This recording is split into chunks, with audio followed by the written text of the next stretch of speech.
Kasus pembantaian kiai dan guru ngaji di Banyuwangi, Jawa Timur tahun 1998 silam masih menjadi misteri. Hingga saat ini kasus pembunuhan yang disebut dilakukan sekelompok ninja itu belum juga terungkap, baik pelaku, dalang maupun motif yang melatar belakangi. Kasus pembantaian itu memang tak berulang, namun memori kelam itu takkan pernah hilang, terutama bagi keluarga yang menjadi korban. Mereka menjadi yatim, janda bahkan sebatang kara karena ayah, suami, ibu dan orang-orang terdekatnya tewas dibunuh. Berdasarkan data pemerintah total terdapat 115 korban tewas di 20 kecamatan dalam tragedi berdarah tersebut. Sementara menurut data tim pencari fakta TPF bentukan PBNU, lebih banyak lagi, yakni 143 orang. Kasus pembantaian kiai dan guru ngaji di Banyuwangi awalnya dimulai dari isu dukun santet. Saat itu, orang-orang yang dianggap sebagai dukun santet tiba-tiba didatangi dan dibunuh oleh orang tak dikenal. Masyarakat menyebut pelakunya seperti ninja. Selain karena memakai pakaian serba hitam dan bercadar, mereka juga disebut memiliki kesaktian karena bisa muncul dan menghilang begitu saja. Tak hanya itu, mereka juga disebut bisa merangkak di dinding hingga melompat di batang dan dahan pohon kelapa. Pada keterangan lain, ninja tersebut juga disebut menggunakan handi talki atau HT setiap kali beroperasi. Mereka kerap beraksi saat malam hari. Di tempat sasaran, lampu akan mendadak mati. Setelah itu ninja masuk dan menjalankan aksinya. Pada hitungan menit, korban yang menjadi target ditemukan tewas bersimbah darah dengan berbagai luka. Kondisi korban saat itu ada yang terpotong-potong, patah tulang atau pecah kepalanya. Salah seorang tokoh Banyuwangi mengakui cerita itu. Karenanya, masyarakat, terutama yang ada di pedesaan pada ketakutan saat malam hari. Sebab, biasanya pada jam itu ninja muncul. Semua pada mengungsi katanya, mengatakan, dirinya juga termasuk yang pernah menjadi sasaran. Dia menceritakan, bagaimana saat malam hari di atap rumahnya tiba-tiba muncul suara orang berjalan. Tapi pas dilihat tidak ada apa-apa, lalu muncul lagi di atas pohon kelapa. Pokoknya mencekam sekali. Menurut beberapa catatan, pembunuhan pertama kali terjadi pada Februari tahun 1998. Namun, pada bulan berikutnya korban yang tewas justru bertambah banyak.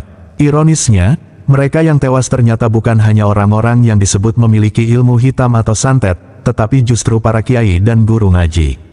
Pas ada kejadian itu, Bupati Banyuwangi Purnomo Sigit, kala itu mengeluarkan radiogram. Isinya menyerukan kepada aparat pemerintahan untuk mendata dan melakukan pengamanan terhadap beberapa tokoh, terutama kiai dan guru ngaji. Namun, yang terjadi justru sebaliknya, pembantaian justru semakin brutal. Setiap hari korban yang tewas justru bertambah banyak, antara 2 hingga 9 orang. Beberapa di antara mereka adalah tokoh-tokoh yang sempat masuk dalam pendataan. Itu sebabnya, Purnomo Sigit kala itu banyak mendapat protes. Bahkan, sekelompok masyarakat juga meminta kepada Bupati untuk mundur dari jabatannya. Sebab, informasinya, radiogram Bupati itu justru menjadi petunjuk bagi para ninja untuk mendatangi target dan melakukan pembantaian. Pasca peristiwa itu, situasi semakin genting. Sebab, korban terus berjatuhan, tanpa bisa dikendalikan. Khawatir, akan banyak kiai yang menjadi korban, sejumlah pesantren pun menghimpun kekuatan. Mereka menggembleng para santri dengan ilmu kanuragan.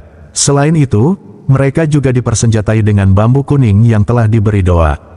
Tujuannya agar mereka siap sewaktu-waktu menghadapi ninja yang datang.